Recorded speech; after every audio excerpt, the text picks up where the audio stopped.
Live షోకి తిరిగి స్వాగతం.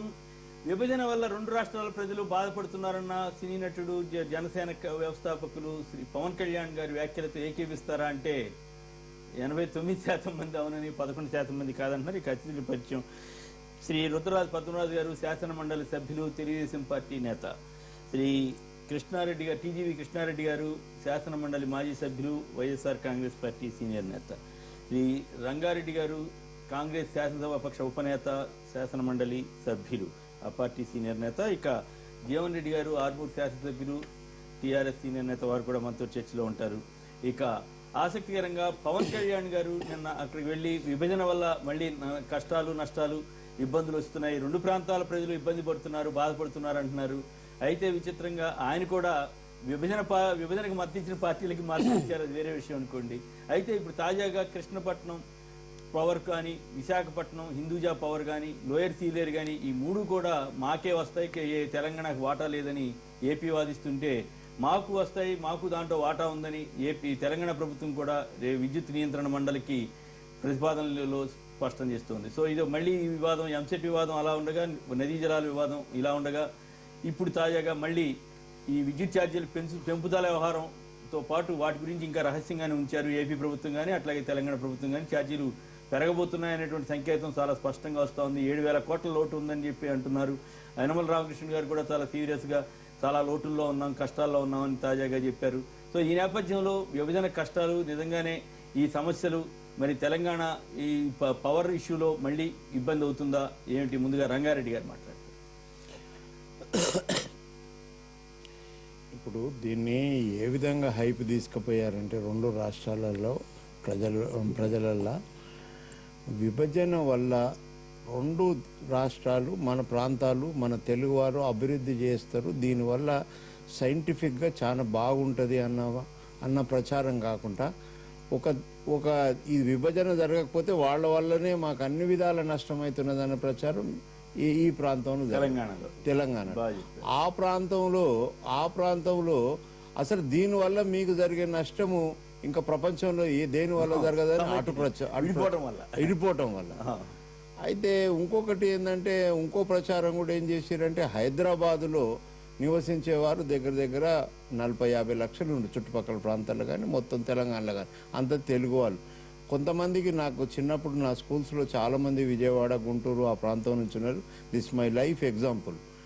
అతనికి పెళ్లి విజయవాడ దగ్గర జరిగితే నేను పోతే, మేము హిందీలో మాట్లాడుతుంటుంటే నా పెళ్లి కొడుకు ఎవరైతే దొరకపోయినరో అతనికి ఆ ప్రాంతం కన్నా ఈ ప్రాంతం మీద అభిమానం ఎక్కువ ఉంది. వీళ్ళు ఏం మాట్లాడుతున్నారని నన్ను అడిగాడు.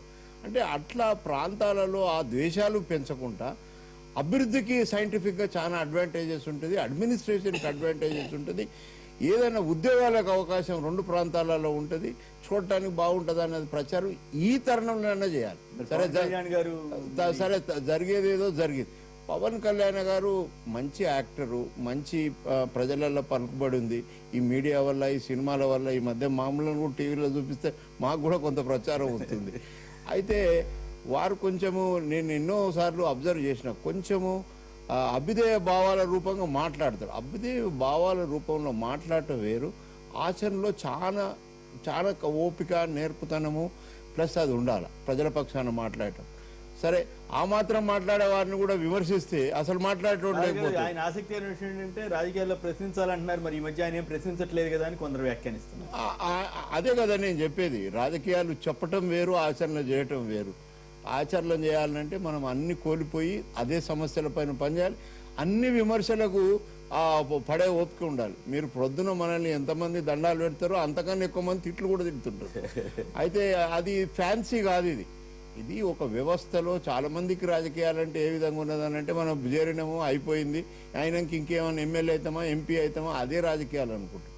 రాజకీయాలంటే ఇవాళ చూడండి, మన భారతదేశంలో 38% పర్చేసింగ్ కెపాసిటీ పెరగడానికి ఎంతో కష్టంగా వచ్చింది. ఒక రోడ్డు కట్టాలన్నా, ఒక స్కూల్ కట్టాలన్నా, అది కట్టాలి. కానీ ఆ 78% ఎట్లా చేయాలన్న కోరిక ఉండాలి.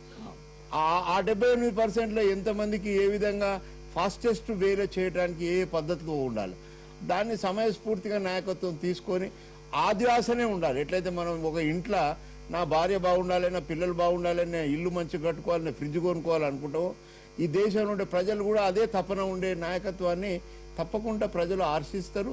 ఇక కాకపోతే పవన్ కళ్యాణ్ మరి ఎందుకు రావట్లేదు, ప్రశ్నించే ఇది ఉండాలి జనానికి అని చెప్తున్నారు. మరి ఆయన ఎందుకు రావట్లేదు? నేను ఇవన్నీ ఉండాలంటున్నా, ఇవన్నీ లేకపోతే ఇట్టనే మాట్లాడతామని అంటున్నా. నేను వేరే ఉద్దేశం అంటలేదు. వారికి రావాలి, వారికి ఉన్నది ఇంకా రావాలన్నది అని అంటున్నా. ఇప్పుడు ఆవేశంలో మాట్లాడటం వేరు, సమస్యలను ఎట్లా పరిష్కరించాలని మాట్లాడటం వేరు. సమస్యలను చూపటం వేరు, సమస్యలు ఆచరణలో చేయటం వేరు. అది అది ఆ కోణంలో వారు ఆలోచిస్తే చాలా బాగుంటుంది. రైట్. అమెరికా నుంచి నిరంజన్ గారు ఒక లైన్ లో ఉన్నారు. నిరంజన్ గారు నమస్కారం. చెప్పండి, పవన్ కళ్యాణ్ గారు నమస్కారం పెద్దలకందరికి నమస్కారం అండి.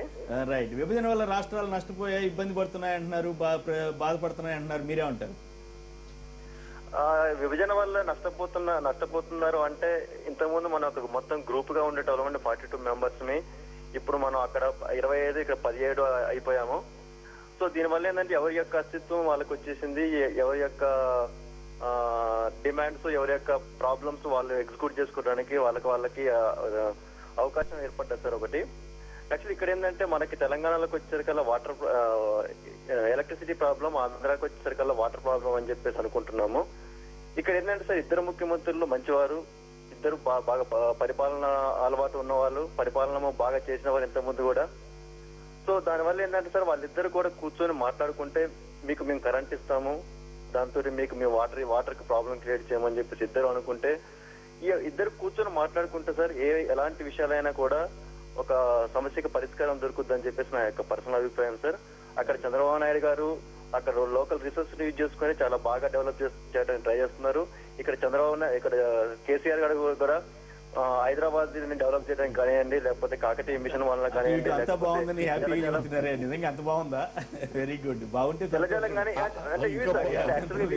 మా మిత్రుడు ఒకటి మంచి ఏంటంటే ఇంకా దీన్ని ద్వేషాలు పెంచకుంటే ఏదో పెద్ద మనుషులకే చెప్పబోతున్నాం.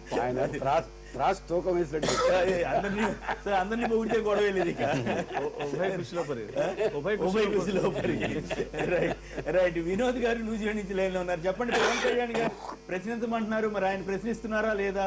విభజన వల్ల బాధపడుతున్నాం అంటున్నారు, మీరేమంటారు? సార్ నమస్కారం. సార్ నమస్కారం. చెప్పండి. విభజన వలన జరిగింది నష్టమే గానీ విభజన వలన నష్టం లాభం అనే దాన్ని పక్కన పెడితే ఎవరికాడు సపరేట్ గా బతకచ్చు, సపరేట్ గా ఎవరి పనులు వాళ్ళు చేసుకుంటారు. ప్రజల మధ్య భేదాభిప్రాయాలు లేవు కానీ నాయకులు స్వార్థ రాజకీయం కోసం క్రియేట్ చేస్తున్నారు దాన్ని. నెక్స్ట్ ఇంకోటి, పవన్ కళ్యాణ్ గారు చాలా మంచి యాక్టర్, ఆయన కొన్ని అభ్యుదయ భావాలు కలిగిన ఆయన. కాకపోతే విభజనని అడ్డగోలుగా సమర్థించిన తెలుగుదేశాన్ని, బీజేపీని ఆయన సపోర్ట్ చేస్తున్నాడు. ఇప్పటికీ అర్థం కావట్లేదండి మాకు. దాని గురించి మరి ఆయన ఎవరు ప్రశ్నించట్లేదా మరి జనం? నిన్న అంతమంది పిల్లలు వచ్చారు కదా, ఆయన ప్రశ్నించి ఉండాల్సింది. ఏమండి, మిమ్మల్ని ప్రశ్నించడానికేమో మీరు దొరుకుతారు, అక్కడ కూర్చున్న వాళ్ళు ప్రశ్నించడానికి ఫోన్ లో కలిగితే ప్రశ్నిస్తాం. ఇప్పుడు ఆయన ఫోన్ తెలియదు మాకు, మేము ప్రశ్నించాలేము. కాదండి, నిన్న ఆయన చెప్పినప్పుడు సార్ ఇప్పుడు ఇవన్నీ జరుగుతున్నాయి, మీరు ఎందుకు ప్రశ్నించట్లేదని ఎవరు అడగలేదా పిల్లకాయలు? అదే మీకు చెప్పింది అదే కదా సార్, దొరికింది కనెక్షన్ దొరికింది కాబట్టి మీ ద్వారా అడిగినట్టే కదా సార్. చిన్న విషయం ఇప్పుడు ఎదురుగా ఉన్నప్పుడు అడుగున్నారు. రైట్. శివాజీ గారు మరొక లైన్ లో ఉన్నారు. హలో శివాజీ గారు. హలో నమస్కారం, మాట్లాడండి. మీరైనా ప్రశ్నిస్తారా? ప్రశ్నిస్తామండి. ఎందుకంటే ఇందులో ఒక చిన్న విషయం సార్, ఈ రాజకీయ పరంగా కాకుండా ప్రజలు కూడా వాస్తవాలు తెలుసుకోకుండా కొద్దిగా వ్యవహరించడంలో ఉన్నటువంటి ఒక అభిమానం, ఒక వ్యక్తి మీద ఉన్నటువంటి అభిమానం వ్యక్తిత్వం వరకే చూడాలి. నటుడిగా అభిమానించినప్పుడు నటుడిగా చూడాలి. ఆ అభిమానాన్ని మన భవిష్యత్తును తీర్చిదిద్దే రాజకీయం మీద కూడా ప్రశంపజేయడం అనేది తద్వారా వచ్చిన నష్టం. ఇది 9 సంవత్సరాలు పరిపాలించి ఈ రాష్ట్రాన్ని అధోగతి పట్టించిన చంద్రబాబు నాయుడు లాంటి వాడికి ఇండైరెక్ట్ గా మద్దతు ఇచ్చి ఓట్లేదని చెప్పి ఆ చెప్పిన మాటలు నమ్మేటటువంటి ప్రజలకి ఈ రోజు ఈ శాస్తి జరగడం అనేది కరెక్ట్ అనే నేను భావిస్తున్నా. అట్లా అనొద్దు. రైట్. కృష్ణారెడ్డి గారు మీరు చెప్పండి. పవన్ కళ్యాణ్ గారు మీరైనా మీరు కూడా ప్రశ్నిస్తారు, మీరు ఎట్లా ప్రశ్నిస్తారు అంటే ఆయన చెప్పింది కూడా వాస్తవం ఉంది కదా కొంత. అంటే మీరు క్లిప్పింగ్ చూపించుంటే బాగుండేది. ఏమని? మొట్టమొదటి పార్టీ పెట్టేటప్పుడు పవన్ కళ్యాణ్ గారు మన సినీ ఫక్కీలో చేసినటువంటి ఉపన్యాసాన్ని కొంచెం చూపించినట్లయితే కొంచెం ప్రజలకు కూడా బాగా ఉండేది. ఇది ఒక సినిమాలో పాట గుర్తొస్తుంది, చిత్రం బళారే విచిత్రం అని, ఎన్టీ రామారావు గారు. ఇప్పుడు ఆయన చెప్పేటటువంటి విషయం దానికి సరిపోలుతుంది. అప్పుడేమో చిందులు వేస్తూ ఎట్లాగైనా సరే మనం ప్రశ్నించే హక్కు రావాలి, ప్రశ్నించాలి అనేది అది మంచి భావన. ఎందుకంటే ప్రశ్నిస్తేనే జవాబు దొరుకుతుంది, ప్రశ్నించకపోతే అసలు జవాబే దొరకదు. ప్రశ్నించాల్సినటువంటి విషయం ఉంది. కానీ చివరికి ఆయన మళ్ళీ రాజకీయంలోకి వచ్చేసరికి మళ్ళీ బీజేపీ మళ్ళీ టీడీపీకి ఇచ్చేశారు. మళ్ళీ బీజేపీ టీడీపీ ఏం చేసింది, విభజనకి మద్దతు పలికింది. మళ్ళీ ఎలక్షన్స్లో కూడా ఈయన వారికే మద్దతు పలికారు. మరి ఇప్పుడైనా పోనీ ప్రశ్నిస్తున్నారని అంటే ప్రశ్నించకుండా ఒక బాణం వదిలేదు. ఇప్పుడేం ప్రశ్నించాలి? ఏం ప్రశ్నించాలంటే విభజించారు మీరు, దానివల్ల వచ్చింది ఏంటనేది ఇంకా బాహటగా ఊరికి చెప్పటం కాదు, ఈ కారణాల వల్ల నేను సపోర్ట్ చేశాను కూడా చెప్పాలి. ఆయన ప్రశ్నించేటప్పుడు జవాబు కూడా రావాలి. ఇప్పుడు ఊరికి ఏంటంటే ఒక చిన్న ఇది వదిలేశారు, బాణం వదిలేరు. ఏంటి, విభజన వల్ల నష్టపోయాను తప్ప ఇది చేయలేదని. అది అందరికీ తెలుసు, మొత్తుకున్నటువంటి విషయమే, కొత్తగా ఏం చెప్పక్కర్లేదు. సోనియా గాంధీ గారి దగ్గర కాంగ్రెస్ వాళ్ళందరూ పోయి కూడా చెప్పినటువంటి విషయం. అప్పుడు కాంగ్రెస్ పార్టీలో ఉన్న మీ పార్టీ నాశనం చేసుకుంది మీరు అందరూ కలిసి కదా. అదే చెప్తున్నాను. సో విభజన వల్ల వచ్చేటటువంటి అనర్థాలని కిరణ్ కుమార్ రెడ్డి గారు ఎప్పుడో వివరంగా చెప్పారు. అధిష్టానాన్ని ధిక్కరించే వివరంగా చెప్పారు ఆయన. నీటి తగాదాలు వస్తాయని కానీ, ఎలక్ట్రిసిటీలో లోటుపాట్లు కానీ, మిగతా విషయాలు. కానీ అదే కిరణ్ కుమార్ రెడ్డి గారు వరంగల్ జిల్లా హుజూరాబాద్ వెళ్ళి అధిష్టానం ఏం చెప్తే దానికి కట్టుబడి ఉందామని మన పొన్నం ప్రభాకర్ గారు చెప్పారు కదా. ఆ మాట ఎందుకు చెప్పాలి? ఏంటంటే పార్టీలో ఉన్నప్పుడు అభిప్రాయం చెప్పడం వేరు, దాని తర్వాత ఏంటంటే పార్టీ ప్రకారం నడుచుకోవాల్సినటువంటి. అందుకని ఆయన రిజైన్ చేశారు. వేరే చర్చ అనుకోండి, వేరే కాదు. ఇప్పుడేదో కొత్తగా దీనివల్ల విభజన వల్ల నష్టం వచ్చిందని చెప్పడం అనేది అది కొత్త సీసాలో పాతసారైపోవడం అవుతుంది. అంతకంటే వేరే విషయం, వేరే ఇష్యూస్ మీద కూడా ప్రశ్నించట్లేదు అంటారు ఆయన. అన్ని విషయాల మీద ప్రశ్నించాలి. ఓకే, ఒక విషయం కాదు. ఇప్పుడు ఫీజు రియంబర్స్మెంట్ ఉంది, ఇది కొత్తగా వచ్చినటువంటి విషయం తెలంగాణలో. ఆ ఫీజు రియంబర్స్మెంట్ గురించి ఎందుకు ప్రశ్నించట్లేదు? ప్రశ్నించాలి ఆయన. ఓకే, అలాగే ఆంధ్రప్రదేశ్లో రేపు కొత్తగా ఏర్పడినటువంటి రాష్ట్రంలో విద్యుత్ శక్తి పెంపుదల జరుగుద్ది, తప్పకుండా చేస్తారు, చేయకుండా ఛార్జీలు పెరుగుతాయి, విద్యుత్ శక్తి ఛార్జీలు. అక్కడ కూడా ప్రశ్నించేటటువంటి. అలాగే రుణమాఫీ కాదు, స్పెషల్ స్టేటస్ గురించి అలాగే లోడ్ బడ్జెట్ కి డబ్బులు ఇస్తామని చెప్పినటువంటి విషయం. అలాగే మిగతా విషయాలు పిల్లలు ప్రశ్నించమని చెబుతున్నాడు ఏంటి ఆయన? ఎందుకంటే పిల్లలేమో కేరింతలు కొడతారు, ఆయన చూడంగానే. ఎవరైనా మామూలుగా పిల్లల్లో ఉన్నటువంటి మనస్తత్వం, ఎందుకంటే కేరింతలు కొడతారు. కేరింతలు కొట్టే విషయంలో అసలు సంగతులు పాపం మర్చిపోతారు. ఎందుకంటే మనం పవన్ కళ్యాణ్ గారిని కలిసాం, మర్చిపోతారు. ఇట్లాగే మనం ఏంటంటే ఇప్పుడు చంద్రబాబు నాయుడు గారు కూడా అసలు కొండను తెచ్చి పెడతాను, బంగారు కొండను తెచ్చి పెడతాను అక్కడ అంటున్నారు. ఇక్కడ కూడా చంద్రశేఖరరావు గారు నేను బంగారు తెలంగాణ అని అంటున్నారు. కానీ అసలు విషయానికి వస్తే జీతాలు కూడా రేపు చెల్లిస్తారో లేదనేటువంటి పరిస్థితి ఉంది. మీరు చూడండి, రేపు 31 తారీఖున అసలు జీతాలు వస్తాయో లేవో, డబ్బులు లేవు. ఆంధ్రప్రదేశ్లో డబ్బులు లేవు. ఇప్పుడు కూని రాగాలు తీస్తున్నారు. ఏంటి, స్పెషల్ స్టేటస్ మీద ఎక్కువగా మాట్లాడొద్దు, అది అసాధ్యం. అంటే ఇప్పుడు కేంద్రం కూడా అబ్జర్వ్ చేస్తుంది కదా, 2 రాష్ట్రాల్లోనూ రుణమాఫీకి 5,000 కోట్లు ఖర్చు పెట్టారు. ఎట్టొచ్చి ఖర్చు పెట్టారు అనేది పాయింట్ వస్తుంది కదా. అట్లాగే వేరే స్కీమ్స్ కింద కొంత ఖర్చు పెట్టారు 2 రాష్ట్రాల్లోనూ. ఇప్పుడు డబ్బులు లేవంటే ఎక్కడి తెచ్చిస్తారు? వాళ్ళు ఇవ్వాల్సింది ఇవ్వాలి, అది వేరే. స్కీమ్స్ ఎక్కడ ఖర్చు పెట్టారు సార్? కోతలు పెట్టారా? పింఛన్లు మరి గొడవ, ఆత్మహత్యలు, పింఛన్ల మీద ఆత్మహత్యలు జరుగుతున్నాయి. ఎక్కడ జరుగుతున్నాయి? తెలంగాణలో ఆత్మహత్య జరిగింది, ఇక అవతల ఆంధ్రప్రదేశ్ లో కూడా 2 చోట్ల జరిగింది. గత ప్రభుత్వాలు 800 కోట్లు 6,000 కోట్లు. పింఛన్ల గురించి అడిగితే చెంపదెబ్బ కొట్టారని కూడా వచ్చింది కదా పేపర్లో, మనం చూసాం కదా. అలాగే అక్కడ కూడా పింఛన్ల గురించి గొడవ జరుగుతూనే ఉన్నాయి, కోతలు జరుగుతూనే ఉన్నాయి. సో అది వేరే చర్చ అనుకోండి. మొత్తం మీద పవన్ కళ్యాణ్ ప్రశ్నించాలన్నది మీ డిమాండ్, రైట్? డెఫినెట్ గా. ఏం పవన్ కళ్యాణ్ ప్రశ్నించట్లేదు కాబట్టి మీకు హ్యాపీ ఉందా? పద్మరాజు గారు మీరు చెప్పండి. అదే నిన్న అంటే ఆయన చెప్పిన దాంట్లో కృష్ణపట్నం ఇవన్నీ కూడా ఇష్యూస్ వచ్చినాయి. ఆయన అది ఇప్పుడు ఆయన చెప్పినట్లుగానే ఈ తగాదా మళ్ళీ మొదలవుతుంది కదా, విద్యుత్ తగాదా, పవన్ కళ్యాణ్ గారు చెప్పినట్లుగా. ఇప్పుడు నేను చూసినట్లయితే శ్రీకాకుళం జిల్లా రాజాంకి సంబంధించి ఒక ఫంక్షన్లో పార్టిసిపేట్ చేస్తూ పవన్ కళ్యాణ్ గారు చేసినటువంటి వ్యాఖ్యల్లో భాగంగా నేను దాన్ని ఎక్కిపిస్తాను. ఎందుచేతనంటే ఈ రాష్ట్ర విభజన జరిగితే ఏ విధంగా దాని యొక్క పర్యవసానాలు ఏ విధంగా ఉంటాయనేటువంటి మేమందరం కూడా కేంద్రంలోనూ శ్రీకృష్ణ కమిషన్లో కూడా నా ప్రజెంటేషన్లో కావచ్చు, మిత్రుల ప్రజెంటేషన్లో కూడా చాలా ఖరాఖండిగా సూటిగా చెప్పడం జరిగింది. ఈ నీటి వనరులు ఏ విధంగా మీరు చేస్తారని ఫస్ట్ క్వశ్చన్ వేసింది నేను. తర్వాత విద్యుత్ సమస్యలు ఏ విధంగా వస్తాయి, ఈ పబ్లిక్ సెక్టర్ అండర్టేకింగ్స్ అన్ని కూడా హైదరాబాద్ చుట్టుపక్కల ప్రాంతాల్లో కేంద్రీకృతమైనటువంటి ఇక్కడ ఉన్నటువంటి ఇవన్నీ కూడా కొత్తగా నూతనంగా రాష్ట్రం ఏర్పాటు చేసినట్లయితే అక్కడ కూడా పెడతారా అనేటువంటి క్వశ్చన్ కూడా వేసినటువంటి వ్యక్తిని నేను మాట్లాడుతాను.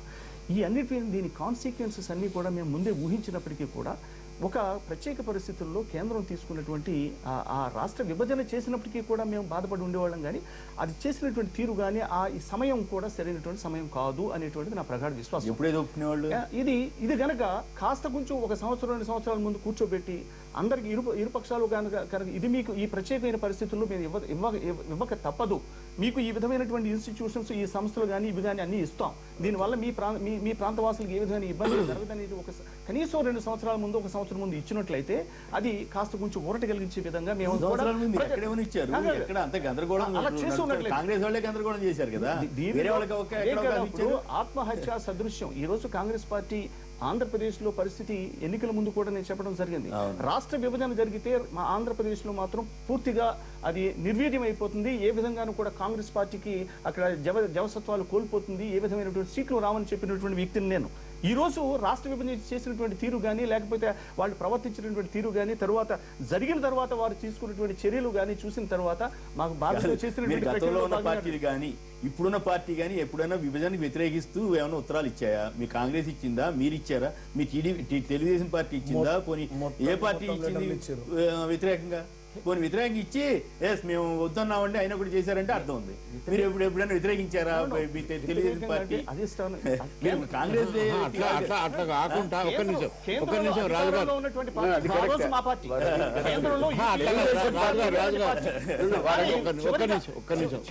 మీరు అడిగిన ప్రశ్న కరెక్ట్. అట్లా కాదు రాజుగారు పార్టీ విభజన గురించి ప్రశ్నించింది, అది కరెక్ట్ పాయింట్. అసెంబ్లీలో మీరు పెడతారా నేను పెట్టమంటావా అన్నాడు.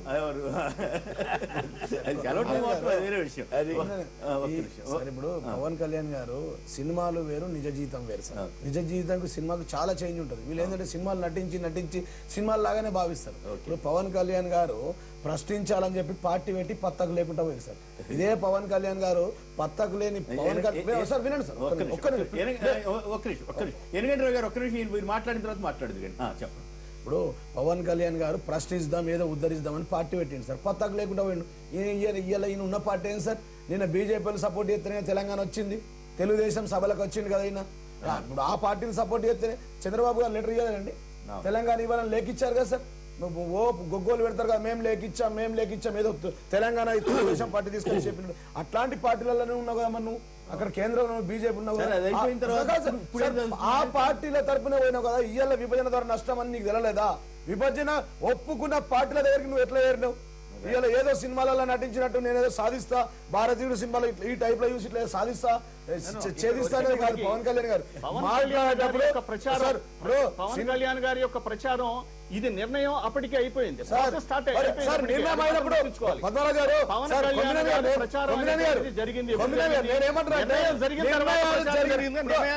విభజనకు వ్యతిరేకం కామని చెప్పి నిర్ణయాలు జరిగితే ఆశయాలు మారుతాయి. రంగారెడ్డి సార్ వ్యతిరేకిస్తే ఈ పార్టీలు సొంతంగా కదా అనేది మేము ఏమంటాం సార్, నిర్ణయాలు తీసుకున్నాయి ఆ పార్టీలు. నువ్వు విభజనకు వ్యతిరేకం, నువ్వు ఎందుకు అయినావు ఆ పార్టీల ప్రచారంకి? ఆ బీజేపీలో ఎందుకు ఏరినావు? నువ్వు ఏదో ఉద్ధరిస్తా అని చెప్పి మీ ఇంట్లోనే చక్కగా లేదు. ఒక మాట చెప్తా ఉన్నా, పర్సనల్ ఏం మాట్లాడద్దు. మీరు కలిసి ఉన్నారండి, చిరంజీవి గారు పవన్ కళ్యాణ్ గారు కలిసి ఉన్నారా? అన్నదమ్ముగా మీరు విడిపోయారు, మేము ఆంధ్ర తెలంగాణగా మేము విడిపోయినాం. ఒక్క ఇంట్లో సార్, ఒక్క తల్లికి పిల్లలు ఇద్దరు మా ఇంట్లో అయినా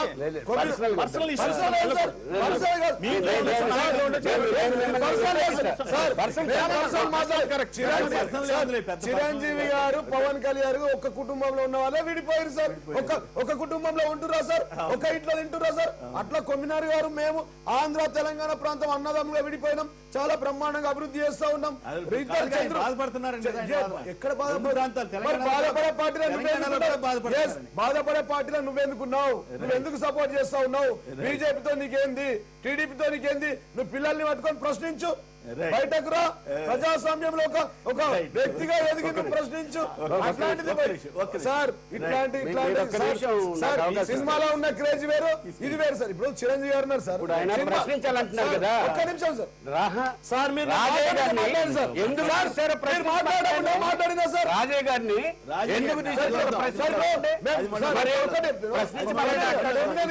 ఎందుకు ఒక మాట మీరు మాట్లాడేటప్పుడు నేను మాట్లాడే ఒకటి చెప్తా ఉన్నా సార్. చిరంజీవి కూడా ఎట్లనే వచ్చింది సార్, వీళ్ళ అన్నయ్య వచ్చి ఆయన కూడా ఏమన్నా ఒక మాట చెప్తా ఉన్నా. చిరంజీవి గారు వచ్చి నేను మహా అద్భుతం చేస్తా, అల్లావుద్దీన్ అద్భుతం, నేను ఈ రాష్ట్రానికి ముఖ్యమంత్రి. సొంత నియోజకవర్గంలో ప్రజలు ఓటిరు సార్. సినిమాలు వేరు, సినిమాలు వేరు, రాజకీయాలు వేరు సార్. సినిమాలు వేరు, రాజకీయాలు అది వేరు సార్. హీరోలు ఏమనుకుంటారంటే సినిమా ఎట్లుంటుందో ఈ సినిమాలో ఈ బయట ప్రపంచం అట్లా ఉండదు. రవి గారు హలో, నమస్కారం అండి. సార్ నమస్కారం అండి. సార్ ఇప్పుడు పవన్ కళ్యాణ్ రెండు అంశాలుగా చూడాలి సార్. పవన్ కళ్యాణ్ ఆయన ఏ పార్టీకి మద్దతు ఇచ్చాడు, ఆ పార్టీ విధానం ఏంటి, ఈయన విధానం ఏంటి అనేది ఆయన నేరుగా ఇప్పుడు ఒక ప్లాట్ఫామ్ కింద రాలేదు. ఆయన విద్యార్థులకు సంబంధించి చెప్పాడు. ఇక ప్రతి వాళ్ళని పవన్ కళ్యాణ్ రైతా రాంగా తర్వాత అతను ఇచ్చిన మెసేజ్ విద్యార్థుల్లో ప్రశ్నించే తత్వం గానీ లేకపోతే విషయాలు తెలుసుకోవటంలో గానీ అది అంతవరకు మనం తప్పుపట్టకూడదండి. ఇట్లా అంటే ఇప్పుడు తెలంగాణ ఉద్యమంలో విద్యార్థులందరికీ ఉద్యోగాలు 2 లక్షలు 3 లక్షలు ఉద్యోగాలు ఇస్తామని యువతని ఆ రోజు ప్రశ్నించే తత్వం రెచ్చగొట్టే తత్వం చేశారు. ఈ రోజు ఎంతమందికి వచ్చినాయి ఉద్యోగాలు? ఇది మెటీరియలైజ్ కాదు. అది ఒక పక్కన పెడితే అయిపోయింది. రెడ్డి గారు మీరు మాట్లాడండి. మీరు బయట వాళ్ళు మాట్లాడితే కూడా మీరు అట్లా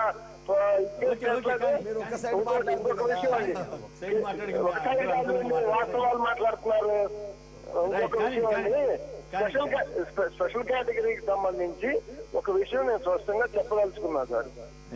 ఇప్పుడు వీళ్ళు చెప్తుంది ఏంటంటే వెంకయ్యనాయుడు గారు గాని మిగతా వాళ్ళు గాని మిగతా రాష్ట్రాలు అడుగుతున్నాయి, అందువల్ల మీరు దీని మీద మౌనంగా ఉండండి అంటున్నారు.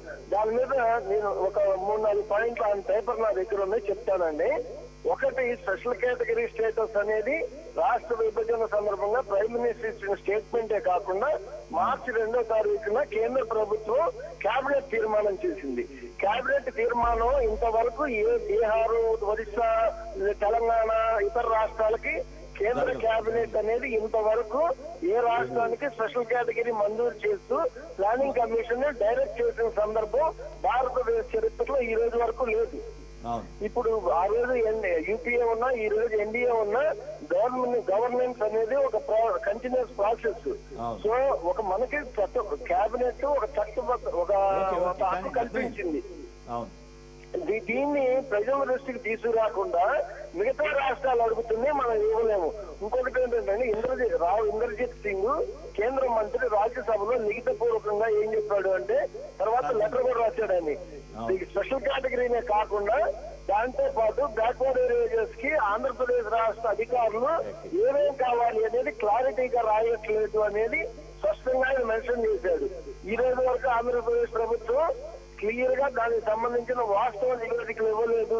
ఏదో ఇస్తే ఇదిగో ఇవన్నీ మేము ఇచ్చాము అనేది ఈ రోజుకు చెప్పలేని పరిస్థితి.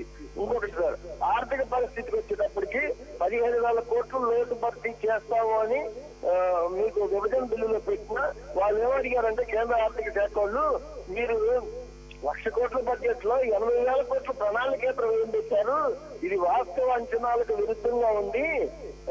రెండోది, మీరు ఇంత కంబైన్డ్ రాష్ట్ర ప్రభుత్వంలోనే 92,000 కోట్లు ప్రణాళికేతర వ్యయం ఉంటే విభజనాంతరం జరిగిన 13 జిల్లాలకి 80,000 కోట్లు ప్రణాళికేతర వ్యయం ఎట్లా వస్తుంది అని ప్రభుత్వం అడిగి 15,000 కోట్లు మీకు అక్కర్లేదు, 2,000 3,000 ఇస్తామన్నది. ఇవన్నీ వాస్తవాలు ప్రజల ముందు ఇచ్చి ఒత్తిడి తెచ్చే కార్యక్రమం చేయాలి. కానీ మరుగున పెట్టి డబ్బులు లేవు, బిల్లులు ఆపేస్తాము ఇలాంటి చెప్పడం వల్ల ప్రయోజనం నెరవేరదు అనేది నాకు ఆ కాగితాలు మీరు గమనించారు లేదు. ఇట్లాంటి ప్రశ్నలు వేస్తే చంద్రబాబు గారు ఇట్లాంటి ప్రశ్నలు వేస్తారా, మీరు నాకు సహకరించాలి కదా అని అన్నారు. ఒకటి. రెండు, కేంద్రం దగ్గర డబ్బులు ఏమైనా ఆయన చెప్తున్నారు కదా మరి.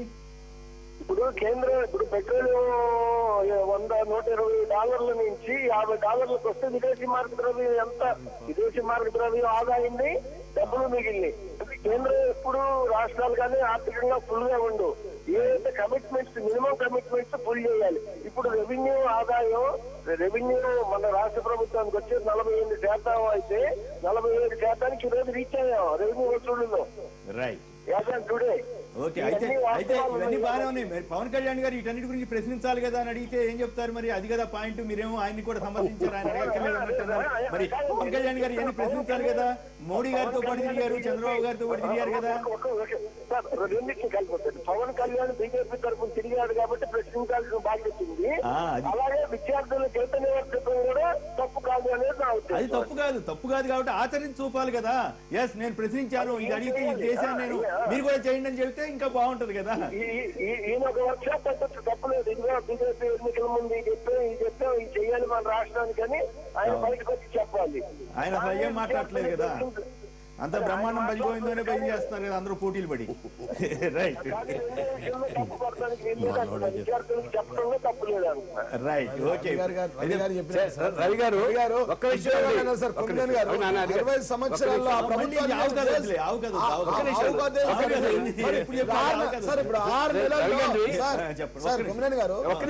మేము ఇవ్వబోతున్నాం ఉద్యోగం చూడండి అని చెప్తున్నారు. రవి గారు మీరు చెప్పారు ప్రశ్నించడంలో పిల్లలకు చెప్పారని. పిల్లలకి చెప్పే ముందు మనం ఆచరణలో పెట్టి పిల్లల్ని ఆచరించమని చెప్పాలి. అందువల్ల ఆ విషయంలో మీరు మీ విశ్లేషణలో కొంచెం ఎక్కడో తడబాటు జరిగింది. తడబాటు కాదు కానీ ఆయన అభిప్రాయం అది కనీసం చెప్పారు కదా అనేది ఆయన ఒక విషయం. ఆయన కూడా బాధ్యత ఉంది, పిల్లలకి చెప్పడంలో తప్పులేదు. ఆ బాధ్యత చెప్పడంలో తప్పులేదండి, కానీ ఆచరించి మనం చెప్పాలి.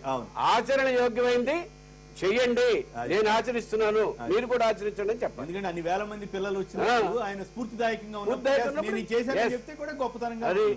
విభజనతో 2 రాష్ట్రాల ప్రజలు ఇబ్బందులు పడుతున్నారన్న జనసేన అధ్యక్షుడు పవన్ కళ్యాణ్ వ్యాఖ్యలతో ఏకీపిస్తారా అంటే 85% మంది ఆయనకు అనుకూలంగాను 15% మంది కాదన్నారు. ఇక ఎర్రబెల్లి దయాకర్ రావు గారు టీడీపీ తెలంగాణ నేత ఒక ఆరోపణ చేస్తున్నారు. కేసీఆర్ గారిని కూడా ఇలాంటి ఆరోపణలు వస్తేనే చంద్రబాబు గారు తీసేశారని, అసలు రాజయ్య గారికి తీసేయడం తప్పని కూడా వాదిస్తున్నారు. మరి ఈ దాని మీద చర్చలోకి వెళ్ళడానికి ముందు ఇప్పుడు చిన్న విరామం.